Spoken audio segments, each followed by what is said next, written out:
Buenos días, buenas tardes, buenas noches, chicos. La tercera clase de biología molecular en modo online. Hoy vamos a hablar de las rutas del código genético.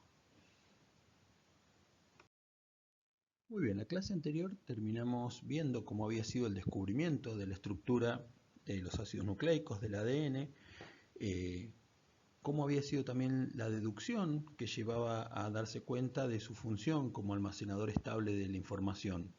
Entonces, conociendo la estructura y conociendo la función de la molécula de ADN, aparecen nuevos interrogantes. El primero de esos interrogantes es cómo hace el ADN para transmitir a otra molécula de ADN la misma información. Cómo es el proceso por el cual la información contenida en cada una de nuestras células pasa a las células hijas. Cómo se copia ese ADN de la forma más fidedigna, más fiel posible. Y el segundo interrogante que aparece es cómo se traslada esa información desde el ADN a las proteínas.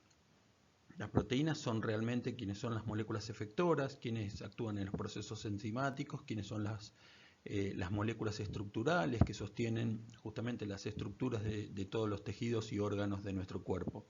Entonces, ¿cómo pasamos de tener esa información contenida en el ADN, compuesta por nucleótidos, a pasar esa información a las proteínas que están compuestas por aminoácidos? Estos dos interrogantes son los que vamos a ver hoy en la clase y vamos a intentar deducirlos de la misma manera que lo fueron deduciendo los científicos. Para comprender mejor estos procesos, les pido por favor que los revisen de un libro o que tomen los apuntes que yo les he mandado de replicación, transcripción y traducción. Ahí hay resúmenes de estos tres procesos para tener una idea del proceso en sí. La idea de la clase va a ser razonarlos un poco, comprender un poco como razonamiento, pero necesitamos las bases específicas de cada uno de los procesos. Bien, empecemos viendo cómo es el tema de la replicación, cómo se transmite la información de padres a hijos, cómo se pasa del ADN al ADN de una célula madre al ADN de una célula hija. Supongamos nosotros que la producción de cada una de nuestras proteínas fuera una receta como por ejemplo la receta de la abuela para hacer una torta de limón. La receta de la abuela para la torta de limón se la va a pasar a mamá y mamá la tiene que copiar mamá o papá la tienen que copiar lo más fidedignamente posible para que la receta tenga el mismo gusto, tenga el mismo sabor, tenga las mismas propiedades que esa receta de la abuela que tanto nos gusta. Y mamá y papá nos van a pasar a nosotros esa receta, un poco más moderno, quizás ya la vamos a anotar en una tablet, en una hojita de papel, pero vamos a tener que conservar esos elementos, esos tiempos, esas temperaturas. La misma información que pasa en la receta de la abuela a nuestros padres tiene que pasar de nuestros padres a nosotros y nosotros se la vamos a tener que pasar igual a nuestros hijos para que justamente esa torta salga con las mismas características. Al deducir la estructura de doble cadena, Watson y Crick postularon teóricamente que cada una de las cadenas podría servir como molde para producir una nueva cadena hija y por lo tanto la célula madre compuesta por dos cadenas tendría dos copias de cadenas individuales que se unirían en una célula hija. Pero ese proceso, que estaba teóricamente postulado, había que demostrarlo y para tanto había que encontrar el proceso por el cual se producía. Alrededor de esos años, alrededor del año 1955, el científico Severo Ochoa y Marian Grunberg Manago descubren una enzima, ellos trabajaban con proteínas y descubren una enzima a la cual denominan polinucleótido fosforilasa, que era una enzima capaz de polimerizar largas cadenas de RNA en ausencia de toda matriz. O sea, ¿qué hacía esta enzima? Tomaba nucleótidos de ácido ribonucleico y los unía a otros nucleótidos, los fosforilaba y los iba uniendo un nucleótido tras otro. Esto formaba con cada mononucleótido unido a otro mononucleótido, unido a otro mononucleótido, unido a otro mononucleótido, como si fuera un tren, formaba lo que denominamos un polinucleótido. Era una enzima que producía esta unión de mononucleótidos para formar una cadena polinucleótida. Esta enzima incorporaba los nucleótidos al azar. si poníamos en una suspensión los 4 nucleótidos distintos, uracilo, adenina, citosina y guanina, esta enzima incorporaba el primer nucleótido que se le cruzara.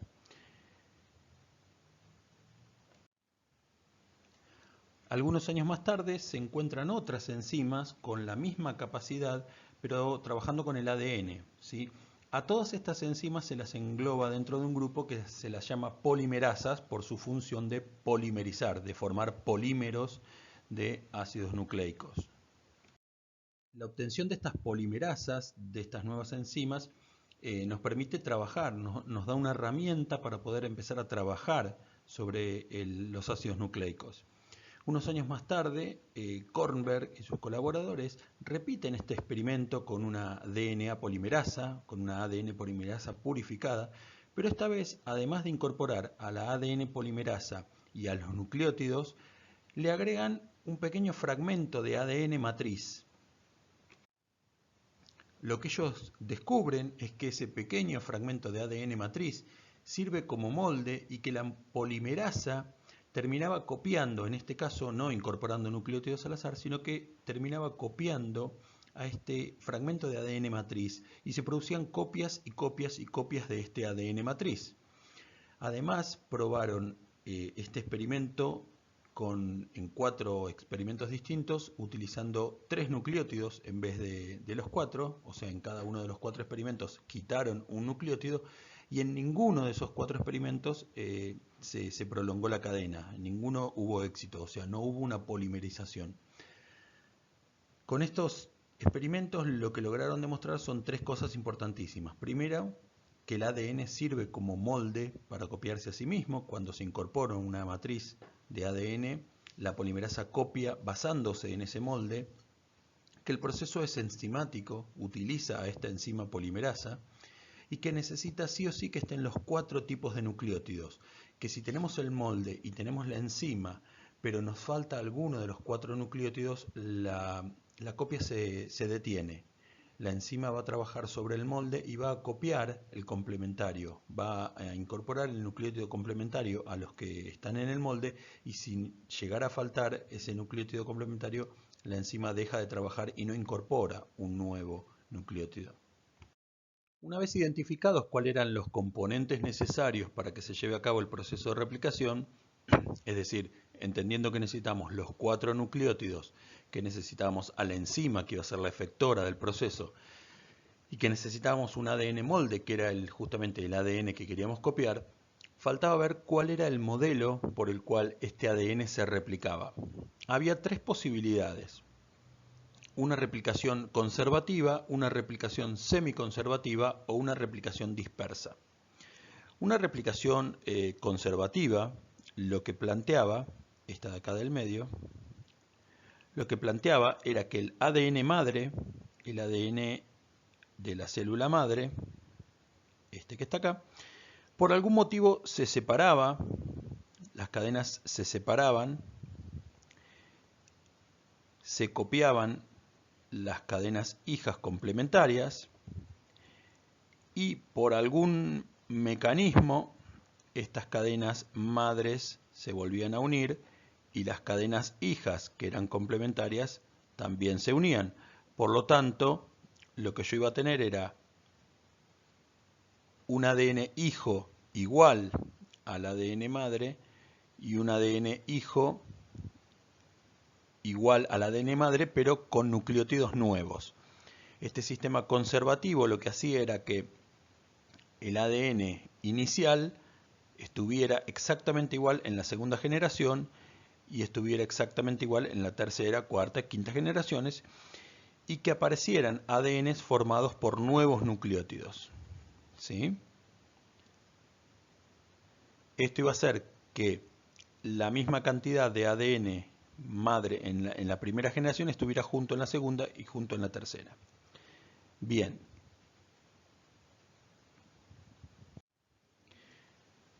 A ver, vamos a buscar la goma. Perdonen. Vamos a comerciales. Muy bien. Listo. El segundo modelo planteado era el modelo semiconservativo. El modelo semiconservativo lo que planteaba es que la cadena madre, el ADN, perdón, vamos a ponerle rojo que es un poquito más fuerte, que la cadena madre se separaba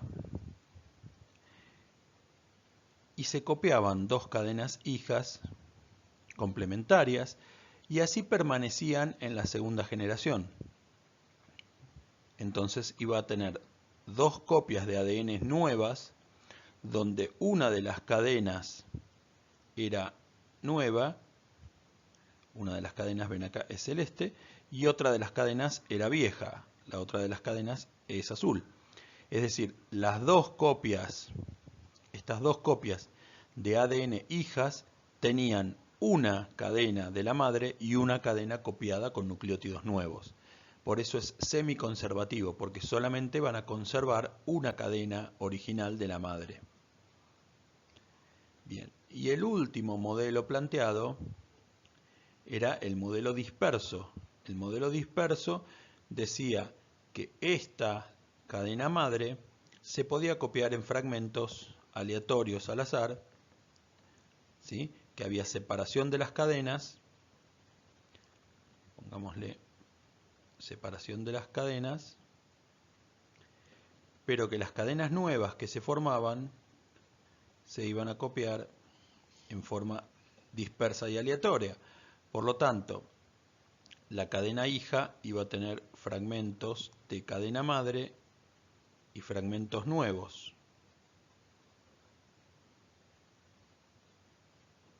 Estoy haciendo un curso de arte. Bien. Entonces, las cadenas hijas, lo que iban a tener, iban a ser fragmentos nuevos en celeste y fragmentos viejos en azul. Bueno, para definir cuál de los tres sistemas era el que se utilizaba, Mendelssohn y Stahl realizan un experimento. Es un experimento, les pido en este caso que presten atención, así lo comprendemos, no es difícil de entender, pero tenemos algunos conceptos nuevos. Lo que hicieron Mendelssohn y Stahl, vamos a buscar verde que no tenemos, utilizaron primero un medio con nitrógeno 15. El nitrógeno 15 es un isótopo radioactivo, ¿sí? El nitrógeno común es el nitrógeno 14. El nitrógeno 15 tiene un neutrón más, por lo tanto el nitrógeno 15 pesa más que el nitrógeno 14. Por lo tanto, si yo tengo ADN con nitrógeno 15 y lo centrifugo, el ADN con nitrógeno 15 va a pesar más que el ADN con nitrógeno 14. ¿Sí? ¿Se entiende esto? Porque este nitrógeno 15 tiene un neutrón más, por lo tanto es un átomo más pesado. Una cadena de ADN con nitrógeno 15 va a ser más pesada que una cadena con nitrógeno 14. Bien, entonces basándonos en esta premisa, lo que hicieron Mendelssohn y Stahl fue, tomaron DNA con nitrógeno 15 y lo pusieron a replicar. Entonces, lo pasaron a un medio, ahora sí, con nitrógeno 14, hicieron una replicación. Cuando aparece la primera generación replicada en un medio con nitrógeno 14, ellos observan una línea, no sé si se ve acá en el medio, vamos a ponerle en amarillo, una línea acá en el medio, acá está, una línea acá en el medio, que era la correspondiente a la primera generación de células de ADN hijos. Esta primera generación de cadenas de ADN hijo pesaba la mitad que la de nitrógeno 14 y la de nitrógeno 15. Por lo tanto, lo que pensaron Mendelssohn y Stahl es que las cadenas no tenían ni nitrógeno 14 porque estarían acá, ni nitrógeno 15 porque estarían acá, sino que tenían una mezcla de ambas.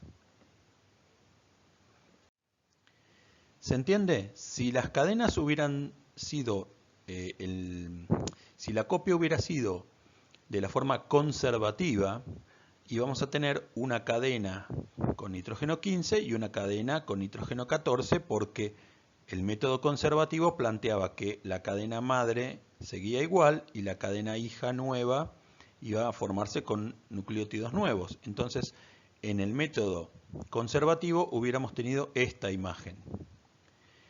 Faltaba ver si era el método semiconservativo o el método disperso.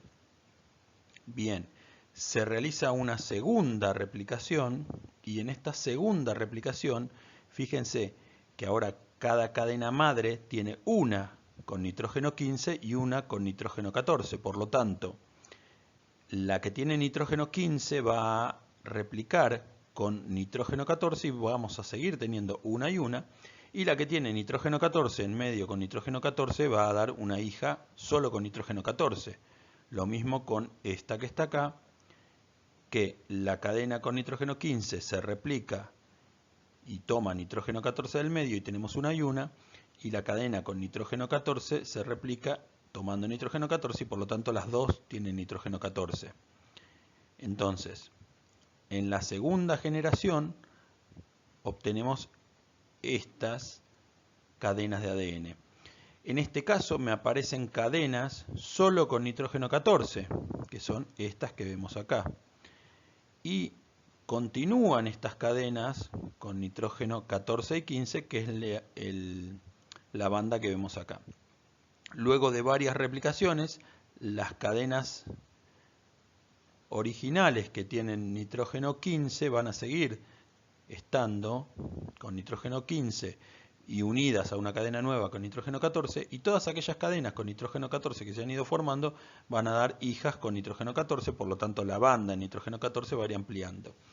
Si la replicación fuera dispersa, como era la otra opción, se seguiría teniendo acá una banda en el medio que quizás podría ir borroneándose y ampliándose, pero lo que demuestra este experimento es que la replicación es semiconservativa.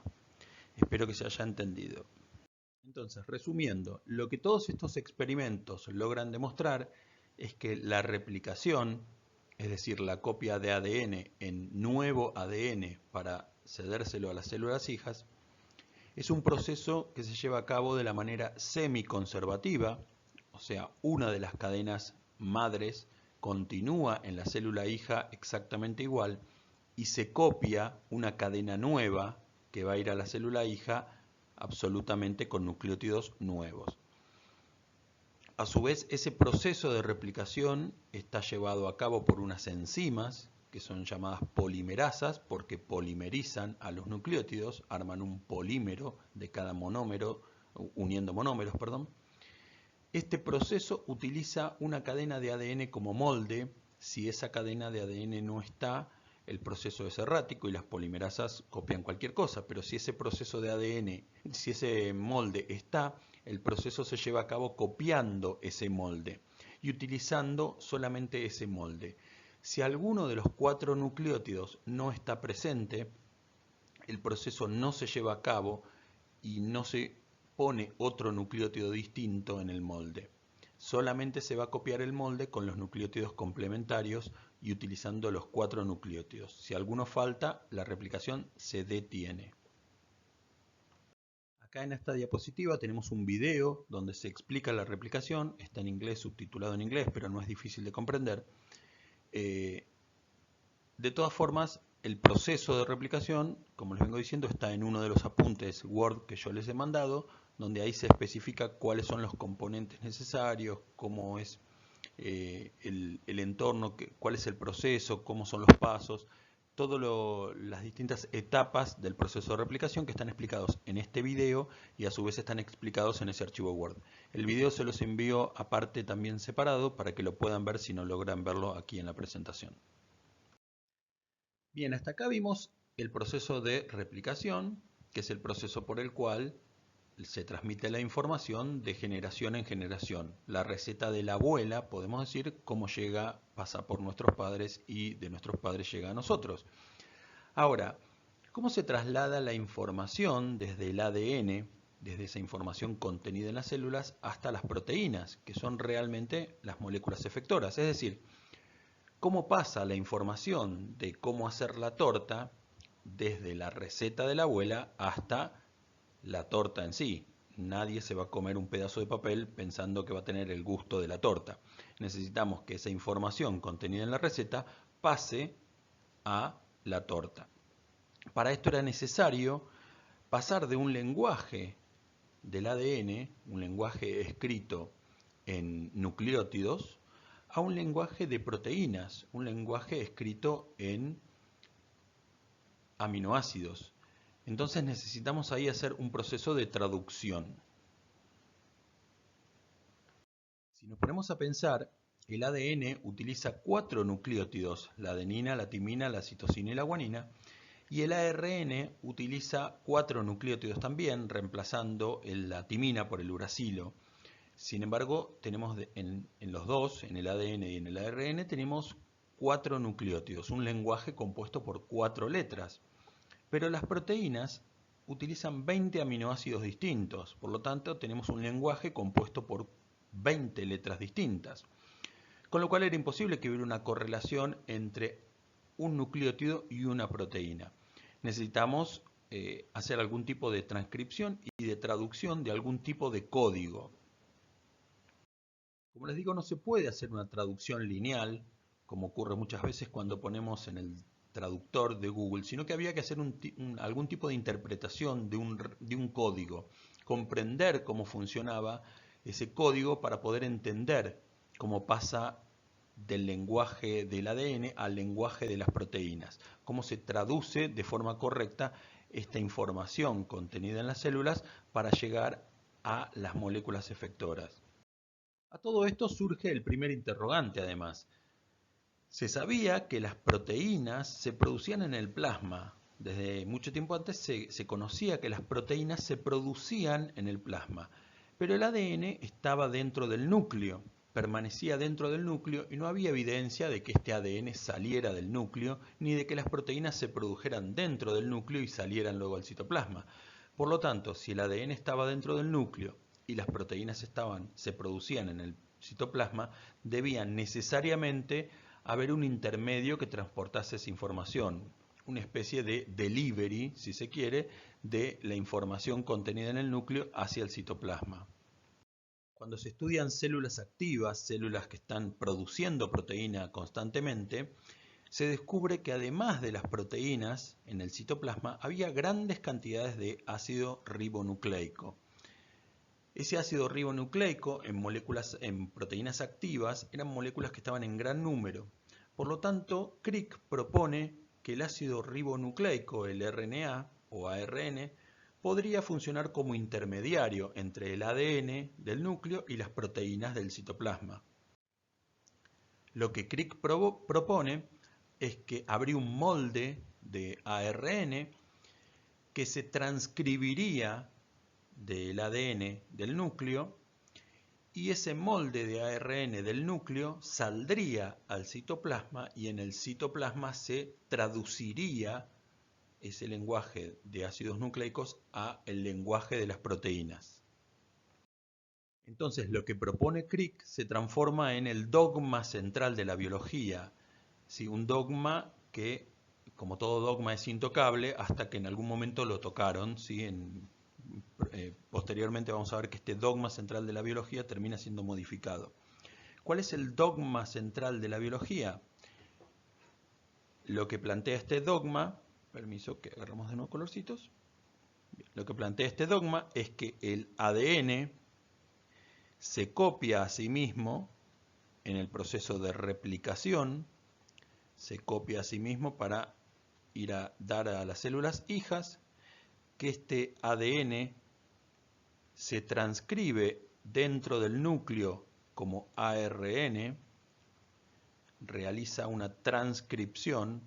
Hablamos de transcripción porque seguimos utilizando el mismo lenguaje, ¿sí? Se escribe lo mismo, pero en una hoja distinta.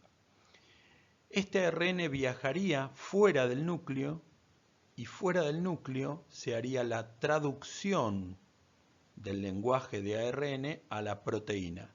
Entonces lo que plantea Crick es que tenemos un proceso de replicación que es el que ya vimos Y después, para que la información del ADN pase a las proteínas, necesitaríamos dos procesos distintos. Un proceso de transcripción para un intermediario y un proceso de traducción donde el intermediario termina dándole la información a las proteínas.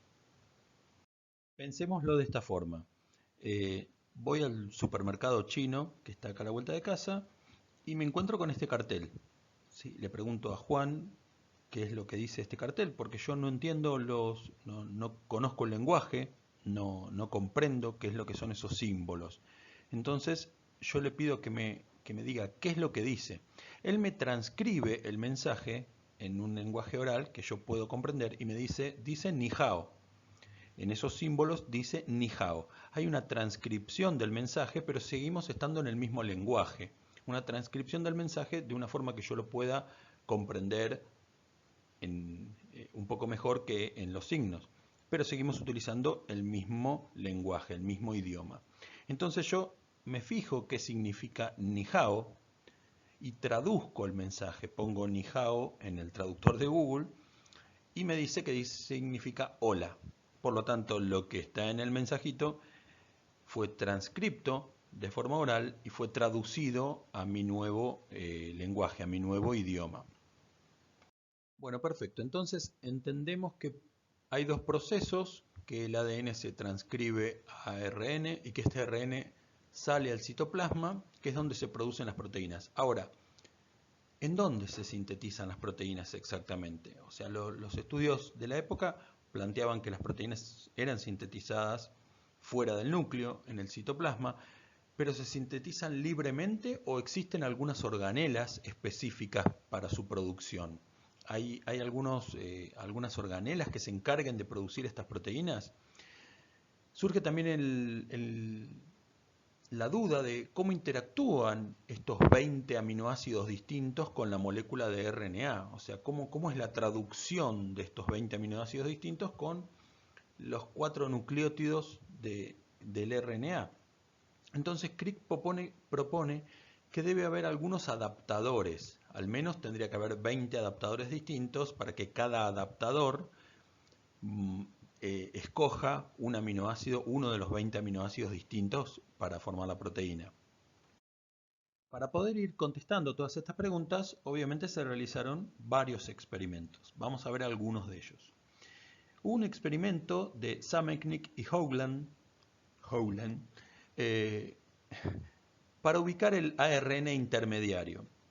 ¿Qué hicieron estos dos científicos?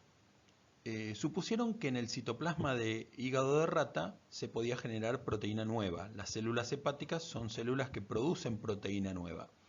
Entonces lo que hicieron estos dos muchachos, tomaron prestado un hígado de unas ratitas, que en paz descansen, pobrecitas, tomaron prestado el hígado, lo metieron en una mini pimer y utilizaron esa solución de citoplasmas de hígado para generar proteína nueva.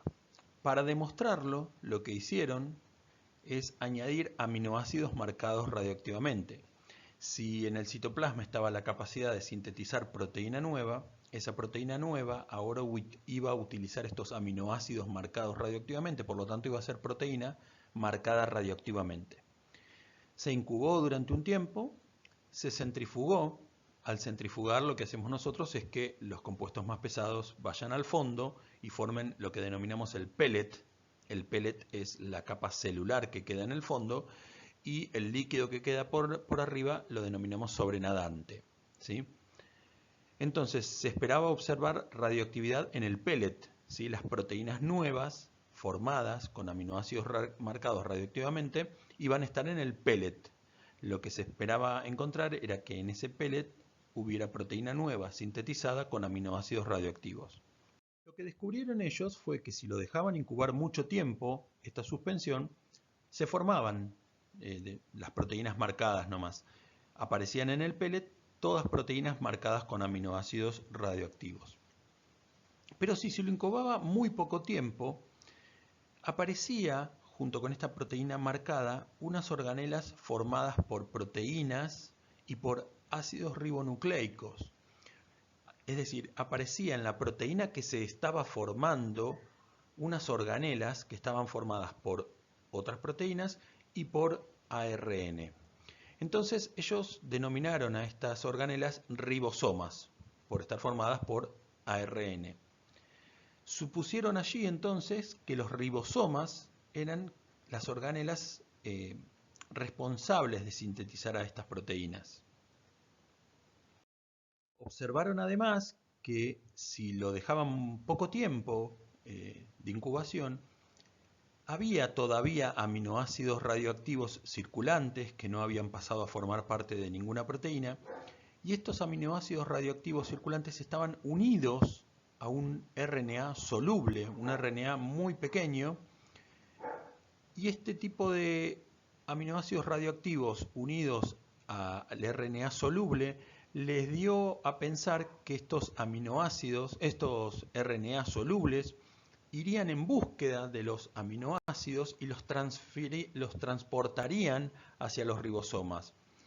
En definitiva, ese RNA soluble se unía al aminoácido, descubrieron más tarde que por intermedio de una enzima, lo activaban y lo conducían hacia el ribosoma. Terminaron llamando a este RNA RNA de transferencia o ARN de transferencia.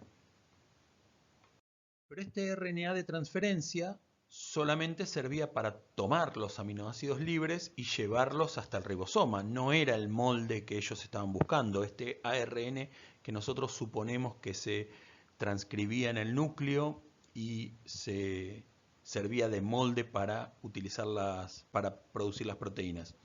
Entonces se empezaron a plantear que quizás el RNA que estaba contenido en el ribosoma, que ellos llamaron RNA ribosomal, podía ser el molde.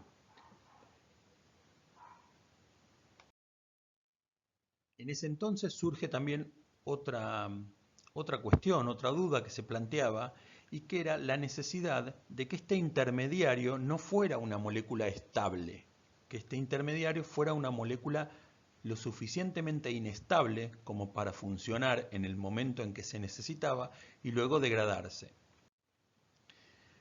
Se hizo un experimento por Jacob y Monod en el cual se realizó lo siguiente. Se marcó un gen del ADN, un gen contenido en el núcleo, que codificaba para una enzima.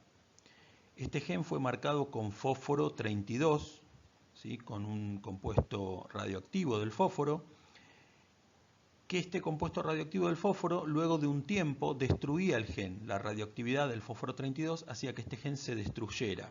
Al destruir el gen se dejaba de producir esa enzima. Si el intermediario hubiese sido estable, una vez producido este intermediario, el gen destruido, podría utilizarse el intermediario como molde, se podría utilizar para seguir produciendo esta enzima.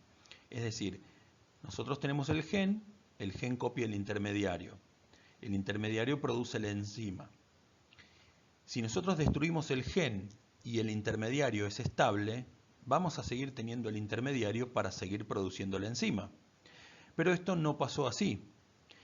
Se destruyó el gen y no se pudo copiar más la enzima, no se pudo producir más enzima, por lo cual se dedujo que el intermediario era una molécula que también se degradaba. Por otro lado, se había visto que los ribosomas resultaban ser unas organelas estables, por lo tanto se empezó a dudar que fueran los ribosomas estos intermediarios inestables que eran necesarios para hacer la traducción. Finalmente fue un experimento de Sidney Brenner el que terminó demostrando o descubriendo cuál era el ácido ribonucleico mensajero. Vamos de nuevo despacio a ver si comprendemos el experimento. Se hicieron crecer bacterias en un medio con carbono radioactivo y nitrógeno radioactivo. Vieron que yo les planteé que se ponían de moda algunas cuestiones experimentales y se utilizaban para todo. Bueno, se ve que en este momento estaba de moda los isótopos radioactivos. Bueno, se cultivaron bacterias en un medio con carbono radioactivo y nitrógeno radioactivo. Por lo tanto, las proteínas y el ARN bacteriano iban a tener carbono radioactivo y nitrógeno radioactivo. ¿Sí? Las proteínas y el ARN bacteriano crecían en ese medio y en ese medio lo único que había era isótopos radioactivos. Bien, se transfirieron a otro medio distinto con fósforo radioactivo y estas bacterias se infectaron ahora con un fago, con un virus que habíamos visto que infecta bacterias. Por lo tanto, el fago infecta a las bacterias, haciendo que éstas activen la producción de nuevas proteínas virales.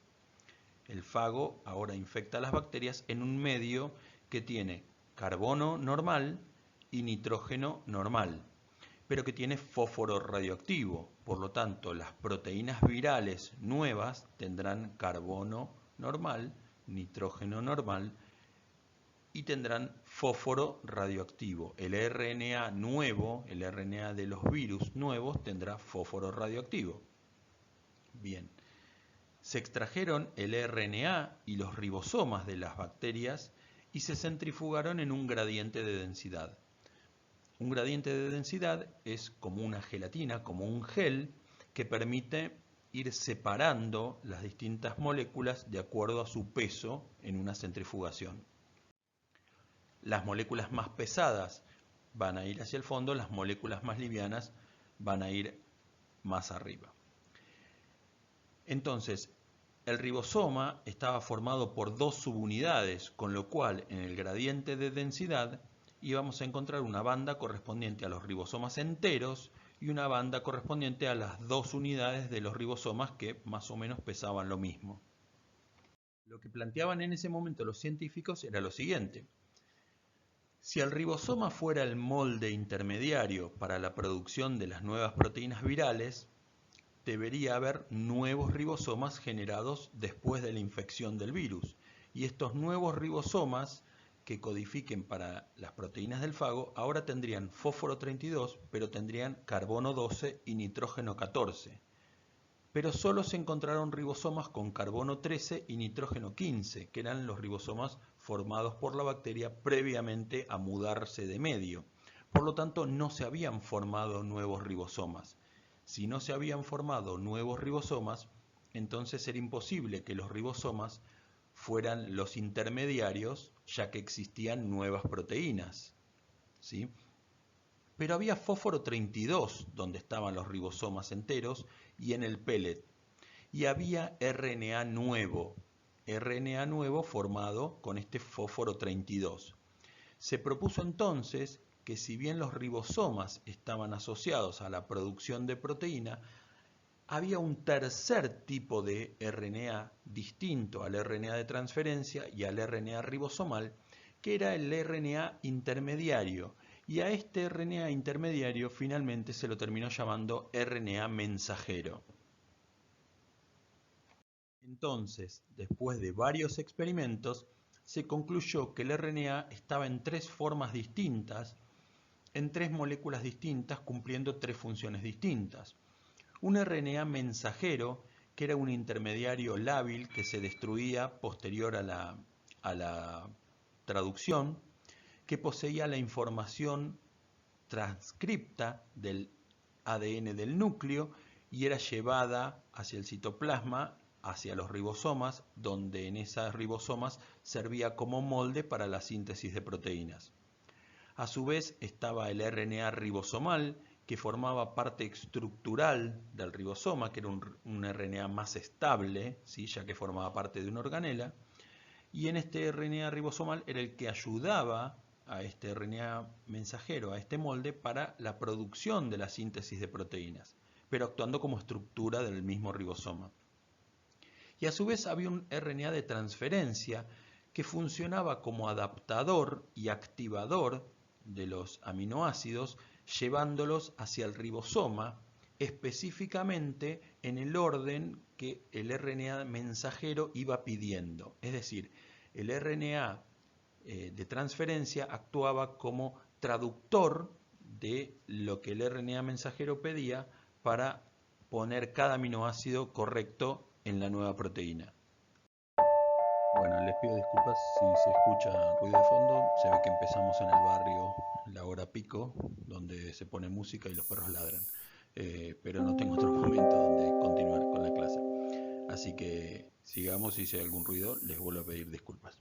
En esta diapositiva hay otro Transcription video, is the process of un making video de RNA from a DNA transcripción, ¿sí? template. Donde Several key factors se are muestran involved las in this distintas process, partes de la including transcripción, las distintas DNA, etapas del proceso, transcription que a su factors, vez tienen ustedes un archivo Word RNA polymerase, explicando el mecanismo de la and transcripción. ATP. Le pido por favor que vean el video, se los voy a mandar Transcription aparte begins también with por a si no lo pueden strand ver of por acá, DNA.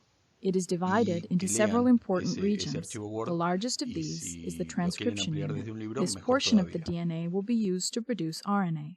Upstream of the transcription unit is the TATA box. An enhancer region may also be involved. Several complexes, known as transcription factors, are required for successful transcription. The first is TF2D, the largest of the general factors. A component of this factor, TBP, binds to the DNA using the TATA box to position TF2D near the transcription initiation site. Other transcription factors, including TF2A and TF2B, then attach.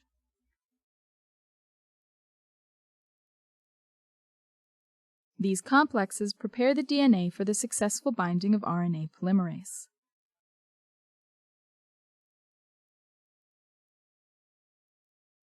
Once RNA polymerase is bound, other transcription factors complete the mature transcription complex.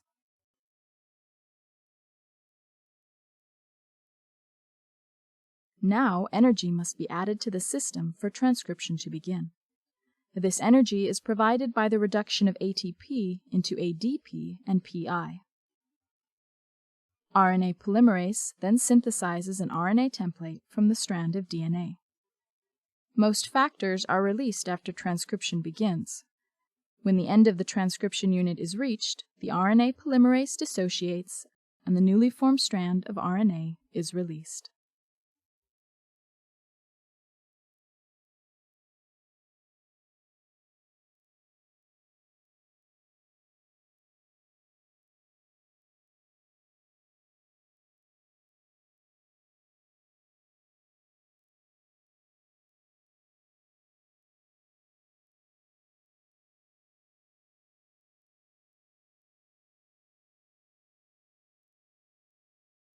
Concluimos entonces que se formaba un ARN mensajero que se transcribía en el núcleo. Este ARN mensajero sale del núcleo al citoplasma, se dirige hacia los ribosomas, y en los ribosomas este ARN mensajero sirve de molde para que dentro del ribosoma se produzcan las proteínas, se traduzca la información de este ARN mensajero en información que va para las proteínas. Pero ahí surge el segundo interrogante. Los ácidos nucleicos tienen la información para fabricar las proteínas, pero los ácidos nucleicos vienen escritos en el lenguaje de los ácidos nucleicos, que es el lenguaje de los 4 nucleótidos. Y para esto tenemos que codificar este lenguaje de 4 nucleótidos para transformarlo en un lenguaje de 20 aminoácidos distintos, que son los que le dan estructura a la proteína. Entonces, ¿cómo se traduce esta información? George Gamow era un matemático norteamericano, que empieza a estar interesado en el rompecabezas del código genético. George Gamow había sido el fundador de la teoría del Big Bang, el padre del Big Bang, y estaba tan interesado en el rompecabezas del código genético que forma un grupo que él llama el ARN-RNA Chai Party, o sea, el club de la corbata de RNA, donde forma con 24 miembros, forma este club. Cada uno de estos miembros tenía una corbata, y en cada una de estas corbatas estaba el nombre del apodo del miembro. Cada uno de estos miembros tenían 20, tenían nombres de aminoácidos, y 4 tenían nombres de nucleótidos, y eran 24 científicos. Entre esos científicos estaba Crick, que formaba parte de este club.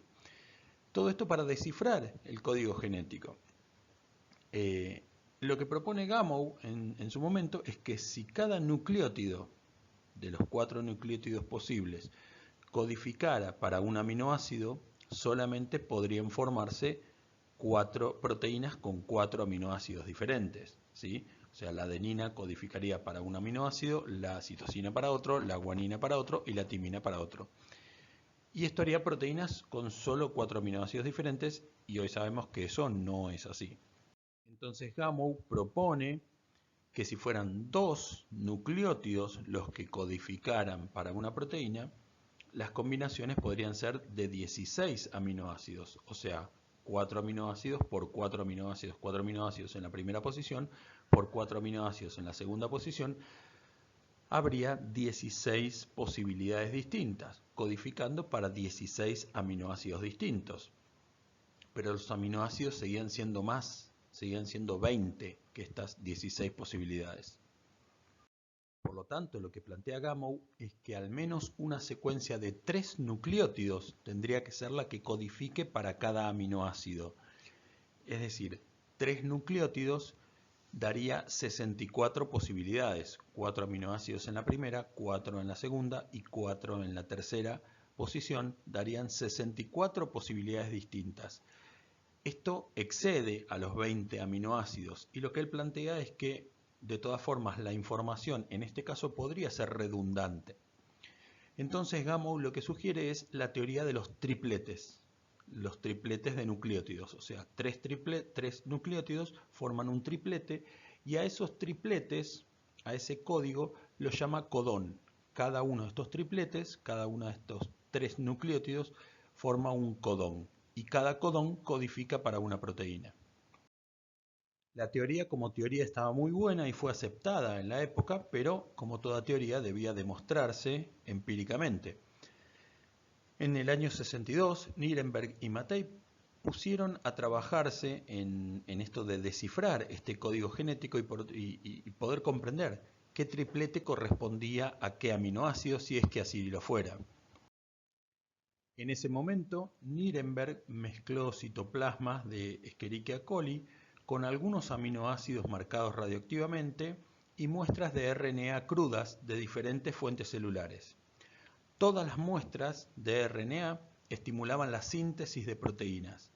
En otras palabras, lo que planteaba acá, lo que demostraba Nirenberg acá, era que el material extraído de las células de Escherichia coli era capaz de producir moléculas de proteína cuando las órdenes provenían incluso de un RNA que no era de Escherichia coli, era un RNA de otra especie distinta. Por lo tanto, lo que él planteaba era que el lenguaje era un lenguaje universal. El RNA transmitía la información, sea o no sea de la misma especie. Con esta premisa, ellos plantearon que un RNA sintético podría también estimular la síntesis de proteína dentro de una bacteria.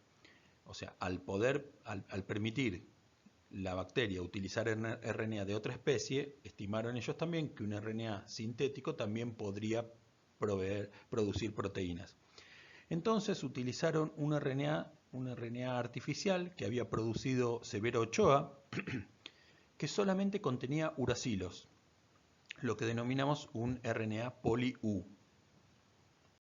Este RNA poli-U solamente iba a codificar para un codón UUU, formado por el triplete UUU, dado que como solo contenía este nucleótido, no había otra posibilidad de lectura. Entonces lo que hicieron es, en 20 tubos de ensayos distintos, pusieron un único aminoácido en cada uno de ellos, en uno pusieron prolina, en otro lisina, en otro arginina, etc.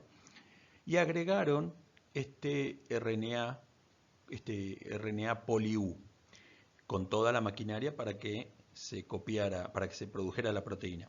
Cuando se efectuó el análisis de en qué tubos habían funcionado, solamente en el tubo que contenía aminoácido fenilalanina se había formado proteína. Una fenilalanina tras otra, es decir, una proteína que solamente contenía fenilalanina. Por lo tanto, se concluyó, se le pudo dar a este primer codón, el UUU, se le pudo dar la identidad del aminoácido fenilalanina. Era el primero de los 64 codones que había sido identificado. Contentos con el resultado de lo que habían obtenido, los mismos Nirenberg y Mattei probaron con otras cadenas de RNA con las otras 3 letras que les faltaban, con los otros 3 nucleótidos que les faltaban. Con la cadena de poli A obtuvieron proteínas formadas solo por lisina, con lo cual el nucleótido adenina, adenina, adenina, el codón adenina, adenina, adenina, se logró identificar y unir al aminoácido lisina.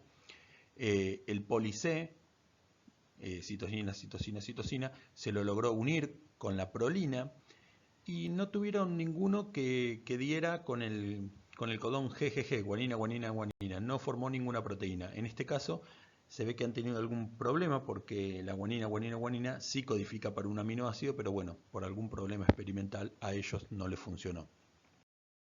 Otro científico, Govind Khorana, usó unas técnicas más nuevas para sintetizar ARN mensajero artificial y en este caso utilizaba 2 nucleótidos repetidos una y otra vez en una secuencia conocida donde se salteaban estos nucleótidos.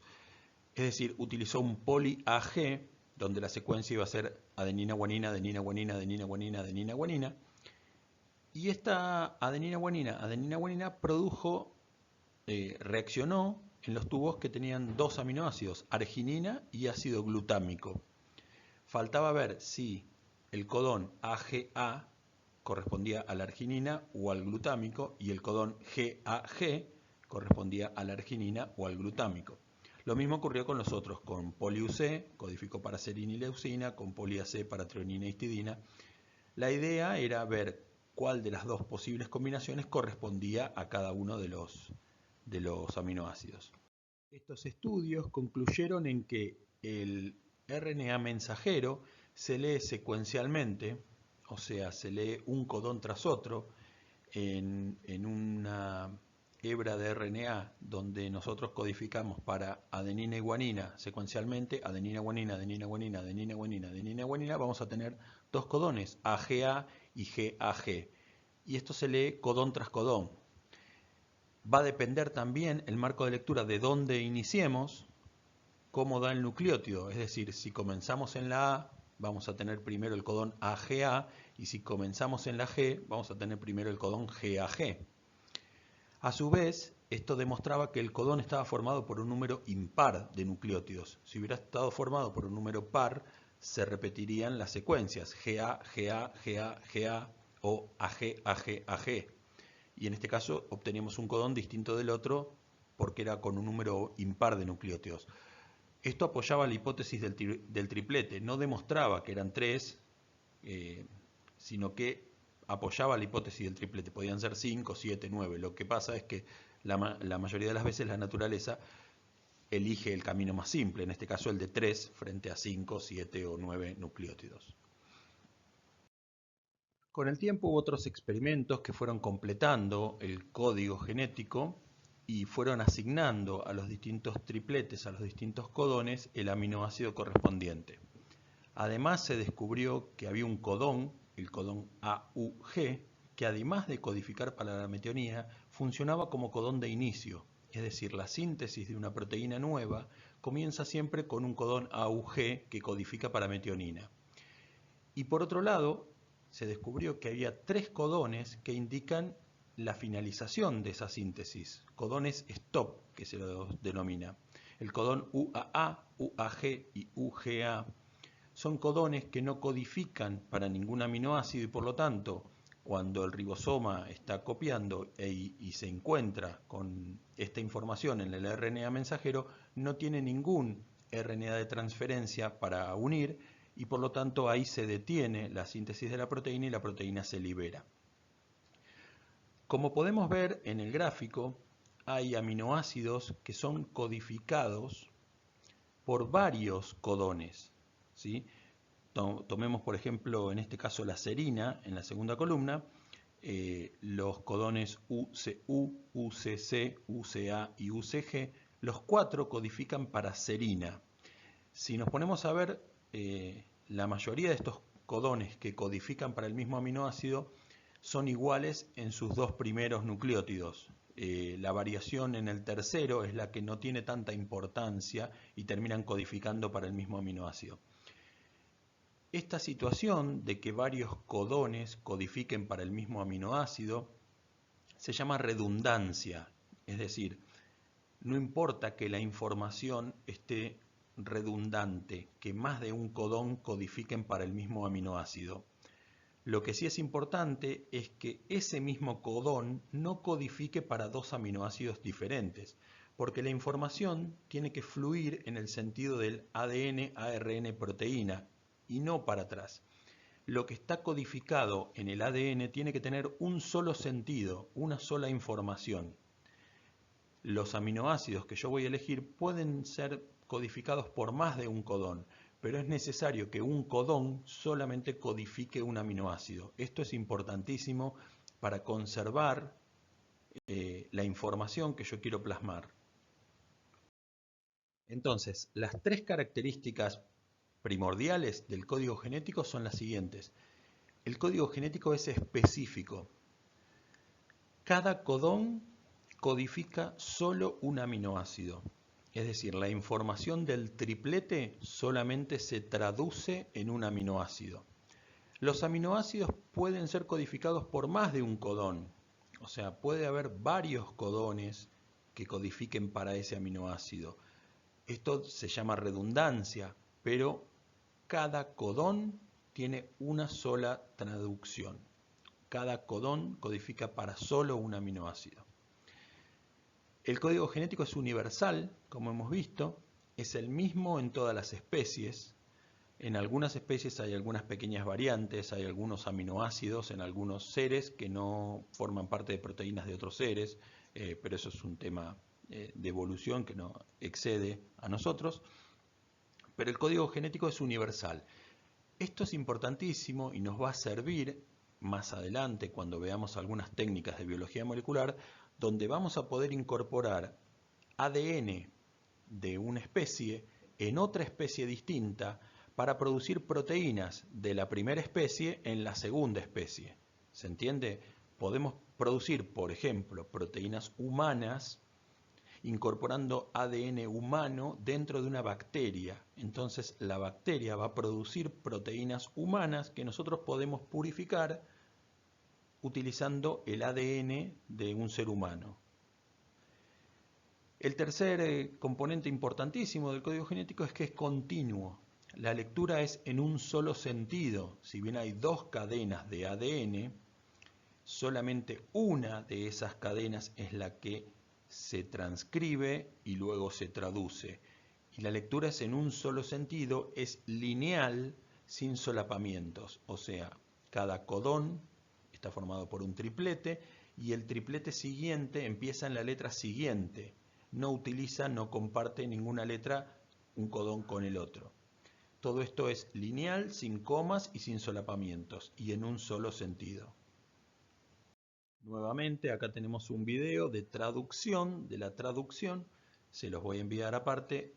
Tienen el apunte correspondiente de traducción. Por favor, léanlos. Cualquier duda me consultan. Bien, llegamos finalmente a la última diapositiva de esta tercera clase. Y entonces resumimos que los procesos de replicación, de traducción y de transcripción son procesos sumamente específicos, poseen mecanismos de reparación. No los hemos visto esos mecanismos de reparación aquí en la clase, están explicados algunos de estos mecanismos de reparación en las guías, pero son mecanismos de reparación que lo que buscan es evitar la distorsión de la información contenida en el ADN a través de generaciones. Es decir, los procesos de replicación, traducción y transcripción buscan que esta información conservada se transmita de forma conservada a la descendencia con el proceso de replicación y que se traduzca y se transcriba de forma conservada del ADN a las proteínas. Pero como todo sistema biológico, estos sistemas pueden fallar. No son Dios, son sistemas naturales, pueden fallar. Y de hecho hasta en algún punto es beneficioso que estos sistemas cada tanto fallen. Pero hasta qué punto esos sistemas permiten la modificación de la información contenida en los genes. ¿Qué es lo que produce la distorsión de esa información? Si nosotros nos ponemos a pensar, esa distorsión de la información puede producir que una enzima deje de funcionar y eso nos traería una complicación porque tendríamos una persona o un animal enfermo, o puede hacer que esa enzima funcione mejor y se adapte mejor al medio, y eso le brindaría una ventaja adaptativa con respecto a los mismos de su especie, y eso le daría un grado de evolución. Todo esto, todos estos sistemas fallando y las consecuencias que ello trae, lo vamos a ver en la cuarta clase, que todavía no sabemos si va a ser presencial o online. Nos vemos en la próxima.